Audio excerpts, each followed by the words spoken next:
ሩበን አሞሪም ከማንቸስተር ዩናይትድ ስራው ተሰናብቶ ማይክል ካሪክ ከመጣ በኋላ ብዙ የተቀየሩ ነገሮች እንዳሉ ይታወቃል አይደል? ከተጫዋቾች ምርጫ ሊሆን ይችላል፣ የተጫዋቾች ሚና ሊሆን ይችላል፣ የተለያዩ ነገሮች ሲቀየሩ ተመልክተናል። አሁን ደግሞ በወጡ መረጃዎች መሰረት ሌላኛው ከዚህ በፊት ማይክል ካሪክ ከሩበን አሞሪም የሻረው ህግ ነበር።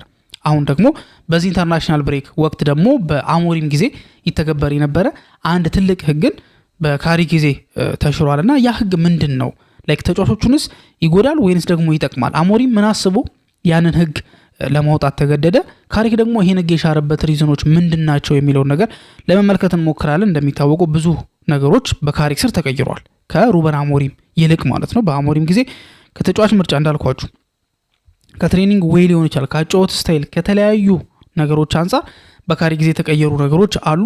ከነዛ መካከል አንደኛው ይሄ ኢንተርናሽናል ብሬክ ጉዳይ ነው። ስለዚህ ጉዳይ ለማንሳት እንሞክራለን። ከዛ ውጪ ደግሞ ሜሰን ግሪንውድ ቀጣይ ለሚያደርገው ጉዞ የማንቸስተር ዩናይትድ አንድ ውል ትልቅ እንቅፋት እየሆነበት ይገኛልና ግሪንውድ አሁን ትልቅ ችግር ውስጥ እንዳለ ነው ፊልም ያደርገው። ምክንያቱም አሁን ላይ ማንቸስተር ዩናይትድ ኦፍኮርስ ሸጦታል እኮ አይደለ፣ ግን ደግሞ የተፈራረሙት የተዋዋሉት ግን አንድ ትልቅ ውል አለ ማንቸስተር ዩናይትድን በትልቁ የሚጠቅም ግሪንውድን ግን ሊጎዳው የሚችል። በዚህ መሃል የሚፈልጉት ክለቦች አሉ በዝውውር ጊዜ ማለት ነው።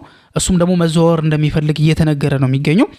የማንቸስተር ዩናይትድ ውል ግን የተዋዋሉት ውል ግን ግሪንውድን አስሮ የሚያስቀምጥ አይነት ነው የሚሆኑ። ግን እንደዛ ካልሆነ ደግሞ ማንቸስተር ዩናይትድ በትልቁ ሊጠቀም የሚችለው ነገር እንዳለ መረጃዎች እየወጡ ይገኛሉ። ያ ህግ ምንድን ነው?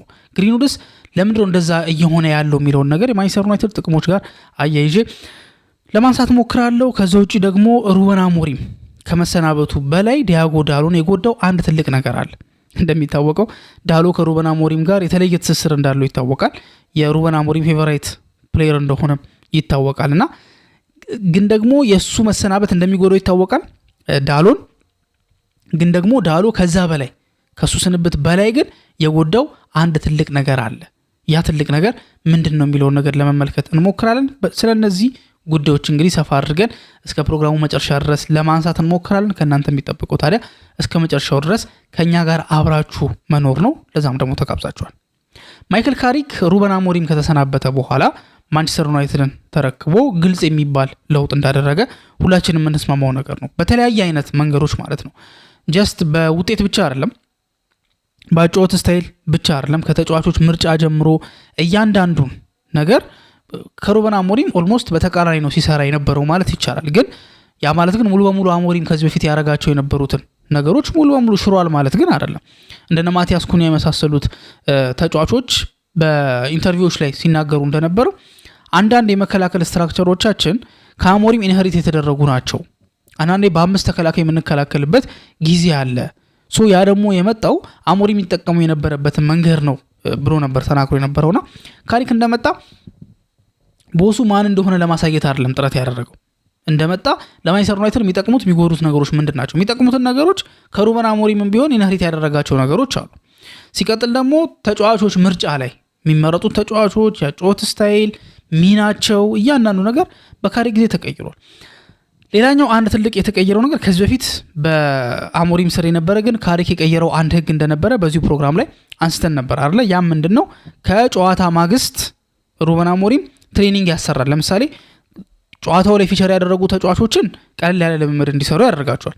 ጨዋታው ላይ ደግሞ ተቀይረው የሚያልገቡ ተጫዋቾችን ደግሞ ኖርማል ትሬኒንግ በነጋታው እሁድ ቀን ከሆነ ጨዋታው ሰኞ ዕለት ጨዋታ አለ ትሬኒንግ አለ፣ ቅዳሜ ከሆነ እሁድ ዕለት ትሬኒንግ አለ። እንደዛ ነበረ ሩበን አሞሪም ሲሄድበት የነበረው መንገድ። ግን ሩበን አሞሪም ብቻ አይደለም ይሄን መንገድ ሲሄድበት የነበረው ራሱ ኤሪክ ቴን ሃግ ራሱ ከሱ በፊት የነበረው ማሰልጣኝ በዚህ አይነት አካሄድ ሲሄድ ነበር።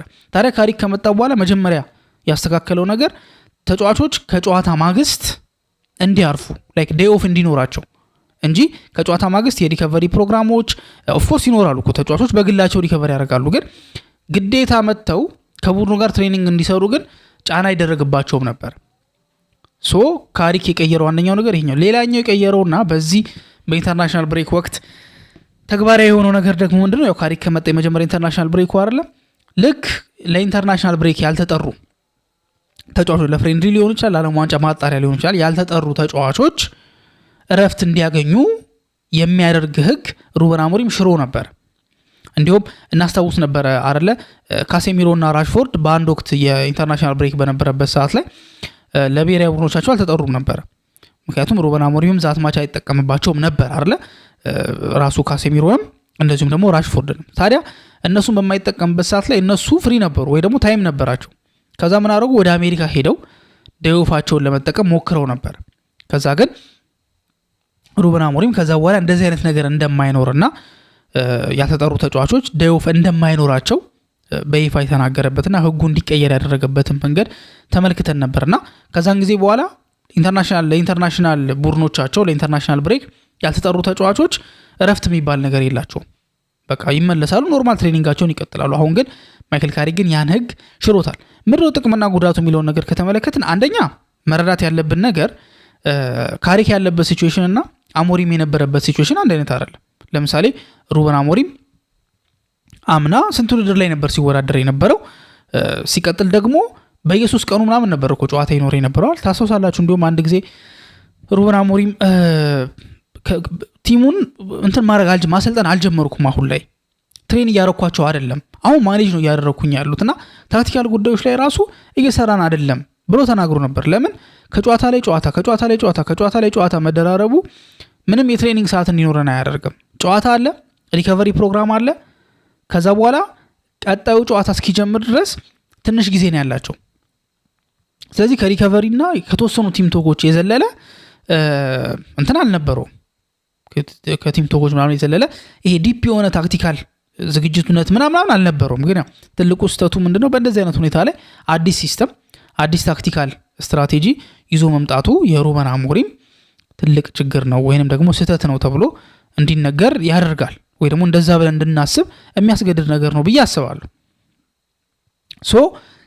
በአጠቃላይ ግን ታይም አልነበረውም። ስለዚህ ሌክቸሩ የለውም እንደዚህ አይነት ነገር ለማድረግ። እንዲሁም ለኢንተርናሽናል ብሬክ ያልተጠሩ ተጫዋቾችን በደንብ አድርጎ ለማሰልጠን ጊዜውን ያገኛል ነው እንጂ እንደ ማይክል ካሪክ አይነት ሌክቸር አልነበረውም። የማይክል ካሪክ ሌክቸር ያልኩት ምንድን ነው?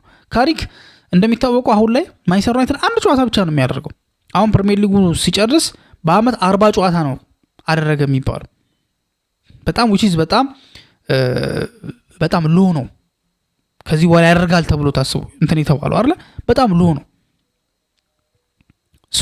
ይሄ ነገር ደግሞ ለማንቸስተር ዩናይትድ በቃ እንደ ትልቅ እንትን ነው የሚቆጠረው አይደል? ምክንያቱም ማንቸስተር ዩናይትድ ከፕሪሚየር ሊግ ውጪ ስንት ጨዋታዎችን አድርጓል ሚሊዮን ከተመለከትን በካራቦ ካፕ አንድ ጨዋታ ነው ያደረገው፣ በኤፍኤ ካፕ አንድ ጨዋታ ነው ያደረገው which በጣም የሚያሳፍር ነገር። አንደኛ ቀድሞ ነገር የካራቦ ካፕ ቅድመ ማጣሪያ ውስጥ መግባቱ ለማንቸስተር ዩናይትድ ትልቅ ችግር ነው ሲጀመር ራሱ ማለት ነው። ግን ደግሞ እንደዛም ሆኖ ግን አንድ ጨዋታ ብቻ ለዞም በግሪምስቢ ነው የተሸነፈው። አንድ ጨዋታ ቆጠሩልኝ። ኤፍኤ ካፕ ላይ ደግሞ ከብራይተን ጋር ነበር ዳረን ፍሌቸር የያዘው ቲም ማለት ነው በማንቸስተር ዩናይትድ አሰልጣኝነት። ሁለተኛ ጨዋታው ሩበን አሞሪም ተሰናብቶ ከበርንሌ ጋር የመጀመሪያ ጨዋታውን አደረገ ዳረን ፍሌቸር። ሁለተኛ ጨዋታውን በሳምንቱ መጨረሻ ከብራይተን ኤንድ ሆቭ አልቢዮን ጋር አደረገና ተሸነፈ፣ ሸሽኮ ባገባበት ጨዋታ ላይ ማለት ነው። ስለዚህ አንዳንድ ጨዋታ ነው ያደረገው። ዩሮፓ ሊግ ላይ የለበትም፣ ቻምፒየንስ ሊግ ላይ የለበትም። 38 ጨዋታዎች በፕሪሚየር ሊጉ ይደረጋሉ። የተቀሩት 2 ጨዋታዎችን ሞልቶ 40 ጨዋታ ነው በዚህ ዓመት ማንቸስተር ዩናይትድ የሚያደርገው ፕሪሚየር ሊጉን ሲጨርስ ማለት ነው። ይሄ በጣም ሎ ነው፣ ሲበዛ ሎ ነው በጣም ማለት ከምላችሁ በላይ። ግን ይሄ ነገር ግን ለማይክል ካሪክ አድቫንቴጅ ሰጥቶታል። ምን አይነት አድቫንቴጅ? ሰፊ ሰዓት አለው የሚዘጋጅበት። ስለዚህ ለተጫዋቾችም ብሬክ ቢሰጥ ለራሱም ብሬክ ቢሰጥ ያዋጣዋል። ግን አሰልጣኛው ብሬክ አይወስድም አይደለ? ስቲል እየሰሩ ነው። ለምሳሌ ለኢንተርናሽናል ቲሞቻቸው ለናሽናል ቲሞቻቸው ያልተጠሩ ተጫዋቾችን ሰብስቦ እየሰራ ነው። ግን እረፍት ግን ይሰጣቸዋል። ሌኦፍ አላቸው፣ ወደ ፈለጉበት ቦታ መሄድ ይችላሉ። ምክንያቱም ሰፊ ነው። 24 ቀን እኮ ነው በሁለቱ ጨዋታዎች መካከል እኮ ይሄ የነበረው እኮ 24 ቀን እኮ ነው እና በጣም ብዙ ነው እና ይሄ ነገር ስላለ ከዚህ አንጻር ነው የማይክል ካሪክ ይሄ ጉዳይ ያደረገው። አሞሪም ግን ግድ እንደዛ ማድረግ ነበረበት። እንደሱ አይነት አጣብቂኝ ውስጥ ነበር። ጠቅሞታል፣ ረድቶታል ወይ? አሞሪምን አልጠቀመውም፣ አልረዳውም። ለምን? ውጤቱን ነው የምናየው፣ የካሪክንም ውጤቱን ነው የምናየው። ስለዚህ አልሆነም። መፍትሄ ብሎ ያቀረበው አሞሪም አልተሳካም፣ አልሆነም ማለት ነው። ስለዚህ ከዛ አንጻር ይታያል ይሄ ነገር። ማይክል ካሪክ ግን ለየት ያለ አፕሮች ይዞ መጥቶ የማንቸስተር ዩናይትድ ተጫዋቾችን በቃ ሞር ጫናም እንዳይኖርባቸው፣ ልክ ለምሳሌ የተጎዱት ተጫዋቾች አሉ፣ እነሱ የሪከቨሪ ታይም እንዲያገኙ ሜንታሊም እንዲዘጋጁ እድል ይሰጣቸዋል ተብሎ ይታሰባል። እና አሁን ለምሳሌ ፓትሪክ ዶርጉ ቀጣይ ለሚደረገው የማንቸስተር ዩናይትድ ጨዋታ ይደርሳል ተብሎ እየተጠበቀ ይገኛል። ይደርሳል እየተባለ ነው። ሊሳንድሮ ማርቲኔዝም ይደርሳል የሚሉ ጭምጭምታዎች አሉ። ለምን? ረፍቱ ስላለ ሪከቨር የሚያደርጉበት ሰፊ ታይም ይኖራቸዋል። ከዛ አንጻር የካሪክ ህግ እንደዛ ሆኗል፣ ግን እየሰራለት ስለሆነ ትክክል አይደለም ብሎ መናገር የሚቻል አይመስለኝም። ከዛ ውጭ ሁለተኛው ርዕሳችን የሚሆነው ደግሞ ግሪንውድና ማንቸስተር ዩናይትዶች ግሪንውድን ያስገቡት ችግር። አሁን ማንቸስተር ዩናይትድ በግሪንውድ ምክንያት ትልቅ ኪሳራ እንደደረሰበት ግልጽ ነው አይደለ? በተለያየ መንገድ አንደኛ ግሪንውድ አካዳሚ የማንቸስተር ዩናይትድ አካዳሚ ካፈራቸው በጣም ሌታል የሆኑ አጥቂዎች በጣም አደገኛ ከሚባሉ የፊት መስመር ተጫዋቾች መካከል ዋነኛው ነው። በተለይ የቅርብ ጊዜውን ከኮንሲስተንሲው አንጻር ከአቅሙ ከብቃቱ አንጻር በትንሽ እድሜው ምን እንዳደረገ ስቲል 24 ዓመቱ ነው ይህ ልጅ ገና፣ ግን ምን እንዳደረገ ስንመለከት ግሪንውድ የማንቸስተር ዩናይትድ ዋና ተጫዋች የመሆን ትልቅ አቅም ነበር። ለዛውም ከአካዳሚ የመጣ የአካዳሚ ቫይብ ያለው የአካዳሚን ባህል ምናምን የሚያውቅ ማለት ነው። ትክክለኛ የማንቸስተር ዩናይትድ ደም ያለው ተጫዋች። ይህን የመሰለ ተጫዋች ሳይጠቀሙበት ልጁ መክሸፉ በማንቸስተር ዩናይትድ በኩል ትልቅ ኪሳራ ነው የሚሆነው። ይሄ አንደኛው ኪሳራ በሉልኝ። ሁለተኛው ኪሳራ ደግሞ ምንድን ነው? ከፍቅረኛው ጋር በተፈጠረው ችግር ምክንያት ታግዶ ነበረ። ኦልሞስት አይ ቲንክ ለ1 ዓመት ምናምን ግሪንውድ ታይቶ አይታወቅም ነበር። ወደ ትሬኒንግ አይመጣም ነበረ፣ ተጫዋቾች ጋር አይቀላቀልም፣ ብቻ ቲሙ አግዶት ነበር። ምክንያቱም አለዛ ብዙ ፕሮሴሶች ስለደረሱበት እሱ ነው። ከዛ ይሄ ልጅ አንደኛ አቅሙን ሳይጠቀምበት ማንቸስተር ዩናይትድ ማለፉ አንድ ኪሳራ ነው። ሁለተኛ ኪሳራ ደግሞ ይሄ ልጅ ለማንቸስተር ዩናይትድ ጥቅም ሳይሰጥ እየተጫወተ አይደለም፣ ግልጋሎት እየሰጠ አይደለም፣ ግን ደሞዝ እየተከፈለው ነው። ሌላ ኪሳራ።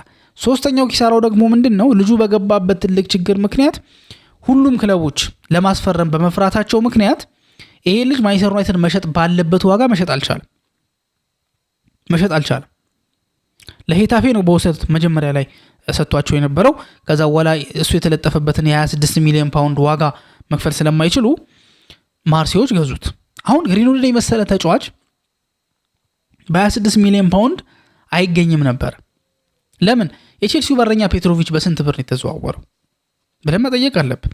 እሱን ተዉት። የማንቸስተር ዩናይትድ ወጣቱ ግብ ጠባቂ ሴኔ ላመንስ በምን ያህል ገንዘብ ነው ከሮያል አንትወርፕ ወደ ማንቸስተር ዩናይትድ የመጣው? እድሜው ለጋ ነው። የትልቅ ቡድን ልምድ የለውም። የብሔራዊ ቡድን ራሱ ካፕ አልነበረውም አይደል?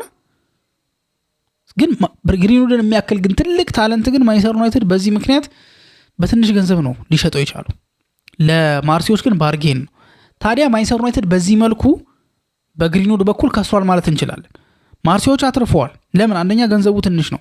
ኤሊ 74 ጨዋታዎችን አድርጎ ለማርሴ 47 ጎሎችና 14 አሲስቶችን ማስመዝገብ ችሏል። which is በጣም ኢፌክቲቭ የሆነ ቆይታ ማለት ነው አይደለ? ኢቭን አሁንም 15 ጎሎችን በማስቆጠር የፍሬንች ሊግ ኮከብ ጎል አስቆጣሪ ነው፣ እየመራ ነው ያለው። ይሄ ልጅ ከዚህ በኋላ 3 ጎሎችን እንኳን ቢያስቆጥር 100 ጨዋታ ሳይሞላው 50 ጎል ያስቆጠረ ተጫዋች ይሆናል። ይሄ ደግሞ ቀላል አይደለም። በትንሽ ጨዋታ ነው። ኢቭን 80 እንኳን አይገባም። አሁን ከዚህ በኋላ በሚኖር 3 ጨዋታዎች 3 ጎል ቢያስቆጥርና ይሄ ልጅ 50 ጎል በ77 ጨዋታ 50 ጎል ላይ ቢደርስ ስቲል ከ80 ጨዋታ በታች 50 ጎል አስቆጥሯል ማለት ነው። በጣም ትልቅ አቺቭመንት ነው አይደለ? ከአሲስቶቹ ጋር ደግሞ ስታደርጉት የባሰ አቺቭመንቱ ከፍ ይላል። ታዲያ ማንቸስተር ዩናይትድ በዚህ ልጅ በዚህ መልኩ ሲከስር ሊያድነው የሚችል አይነት አለ አይደል? ይሄ መጨረሻ ላይ የምትደረግ ተኩስ የመጨረሻ አማራጭ ያቺ ነፍስን ለማዳን የምትደረገዋን ቦክስ ወይ ደግሞ ነፍስን ለማዳን የምትደረገዋን ተኩስ ማንቸስተር ዩናይትድ ባለቀ ሰዓት ግን ተኩሶ ነበር። ምን አድርጎ ነበር? ማርሴዎች ምን አይነት ተጫዋች እያገኙ እንደሆነ ማርሴዎችም ያውቁታል፣ ማንቸስተር ዩናይትዶችም ያውቁታል። ለምን ይሄ ልጅ ከብቃቱ እኮ ወርዶ ነው የመጣው እንዳይባል በሄታፌ ሄዶ ሄታፌ ላይ ምን አይነት ብቃት እንዳለው አሳይቷል። ምን አይነት አቅም እንዳለው አሳይቷል። ሄታፌ ላይ ስቲል አቅም እንዳለው፣ ስቲል ችሎታው እንዳለው፣ ስቲል ዴሊቨር ማድረግ እንደሚችል አሳይቷል ይሄ ልጅ። ስለዚህ ሁለቱም ማርሴ ምን እያገኘ እንደሆነ ያውቃል፣ ማንቸስተር ዩናይትድ ደግሞ ምን እየለቀቀ እንደሆነ ያውቃል። ስለዚህ በ26 ሚሊዮን ፓውንድ እሸጥልሃለሁ አለው ማንቸስተር ዩናይትድ። ግን ልጁ ቀጣይ የሚሸጥ ከሆነ ማርሴ የሚሸጠው ከሆነ ከ40 እስከ 50% ያክል የዝውውር ሂሳቡን ማንቸስተር ዩናይትድ እንዲወስድ ተስማምተዋል። እንግዲህ ታያችሁ ይሄ ልጅ አሁን 24 ዓመቱ ነው ብያችኋለሁ። ትልልቅ ቲሞች እሱን ለማስፈረም እንደሚመጡ ማንቸስተር ዩናይትድ ቀድሞ ያውቅ ነበር፣ ይታወቃል።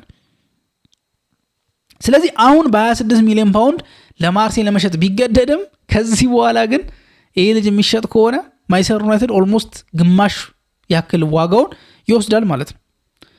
የሜሰን ግሪንውድ ከማርሴ ጋር ያለው ቆይታ ደግሞ እየተጠናቀቀ እንደሆነ ብዙ መረጃዎች እየወጡ ይገኛሉ። ከዲዘርቢ መውጣት በኋላ ብዙም ደስተኛ አይደለም። መቆየትም ፍላጎት የለውም ግሪንውድ በማርሴ ቤት ማለት ነው። መውጣት ይፈልጋል። ፈላጊ አላጣም። ብዙ የአውሮፓ ጃይንቶች ይፈልጉታል። ከነዛ ጃይንቶች መካከል ላይክ ስትረግል እያደረገ ያለውና ወደ ግሬትነስ ለመመለስ እየፈለገ ያለው ኦልሞስት 5 ዓመት ያለፈው ስኩዴቶን ካነሳ 5 ዓመት ያክል ያለፈው ዘ ኦልድ ሌዲ የጁቬንቱስ አመራሮች የልጅ ይፈልጉታል። ስፓሌቲ ነው አሰልጣኛቸው እንደሚታወቀው። ታዲያ ጁቬንቱስ ወደ ግሬትነሳቸው ለመመለስ ከፈለጓቸው ተጫዋቾች መካከል አንደኛው ግሪንውድ ነው። ኢንፋክት ሩዲገርንም ፈልጎታል። ሌሎችም የፈለጓቸው ተጫዋቾች አሉ። ለምሳሌ እንደ ጆሹዋ ዘርኪዚ አይነት ተጫዋቾችንም ፈልጓል። ግን ግሪንውድን ግን በደንብ ይፈልጉታል። ማርሴ አልሸጥም አይልም። ምክንያቱም ያው ሻጭ ክለብ ነው አንደኛ። ግሪንውድም ደግሞ ካልፈለገም ማቆየት አይችልም ሳይፈልግ። ጁቬንቱስ ደግሞ ይፈልገዋል። ይሄ ልጅ ዋጋ ያወጣል። በትንሹ ከ65 ሚሊዮን ፓውንድ በላይ ያወጣል። ይሄ ልጅ 65 ሚሊዮን ፓውንድ በላይ ኦልሞስት እስከ 70 ሚሊዮን ፓውንድ ባለው ይሄ ልጅ ማውጣት ይችላል ብለን በድፍረት መናገር እንችላለን። ታዲያ ይሄ ልጅ በ70 የሚሸጥ ከሆነ ማንቸስተር ዩናይትድ 35 ያክሉን ያገኛል ማለት 35 ሚሊዮን ፓውንድ ማግኘት ማለት ለማንቸስተር ዩናይትድ ቀላል አይደለም።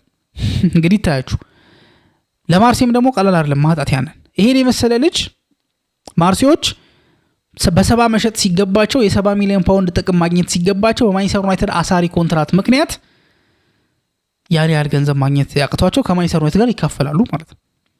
ይሄ ደግሞ ለግሪንውድ ዝውውር ነገሮችን ያከብዳል። የግሪንውድ ፍራቻ ምንድነው ታዲያ ካላችሁ ማርሴ በሚደራደርበት ሰዓት ላይ ከዩቬንቱስ ጋር ዋጋ ሊሰቅል ይችላል። ለምን እንዳልኳችሁ ነው። 70 እንኳን ቢባል ማርሴ የሚያገኘው 35 ነው። ስለዚህ ማርሴ የሚያገኘውን ከፍ ለማድረግ ወደ 75 ወደ 80 ከፍ ሊያደርገው ይችላል የሚል ስጋት በግሪንውድ በኩል አለ።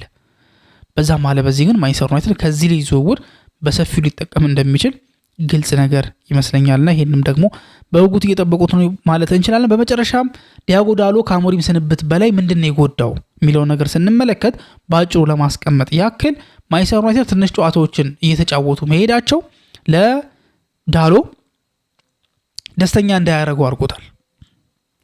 ወይ ደግሞ ደስተኛ አይደለም ዳሎ ማንቸስተር ዩናይትድ ትንሽ ጨዋታዎች መደረጋቸው ራሱ ነው የተናገረው። ሌሎች ተጫዋቾች የካፕ ጨዋታዎችን የቻምፒየንስ ሊግ ጨዋታዎችን እያደረጉ እኛ ቤት ቁጭ ብለን ያንን ጨዋታ ስናይ ለኛ ፔንፉል ነው፣ ህመም አለው፣ ደስ አይልም፣ በጣም ነው የሚያስከፋው ብሎ ተናግሯልና በሌላ አማርኛ ከአሞሪም መውጣት በላይ ከተለያዩ ውድድር በጊዜ መውጣታቸው ለማንቸስተር ዩናይትድ ትልቅ ችግር እንደሆነና እሱንም እንዳስከፋው የተናገረበት አጋጣሚ አለ። የናንተስ ሐሳብ ምንድነው የሚለውን ነገር ደግሞ በኮሜንት ሴክሽን ላይ ታስቀምጡልን ጠይቃችኋለን። ካሪክ የሻረው ህግ ከምን አንፃር ታዩታላችሁ? የግሪንውድስ ጉዳይ ላይ ማንቸስተር ዩናይትድ ምን ያህል የሚጠቀም ይመስላችኋል የሚለውን ነገር በኮሜንት ሴክሽን ላይ ታስቀምጡልን ጠይቃችኋለን። እስካሁን ድረስ አብራችሁን ስለቆያችሁ እናመሰግናለን። በቀጣይ ፕሮግራም እስከምንገናኝ ድረስ መልካም ጊዜ ይሁንላችሁ።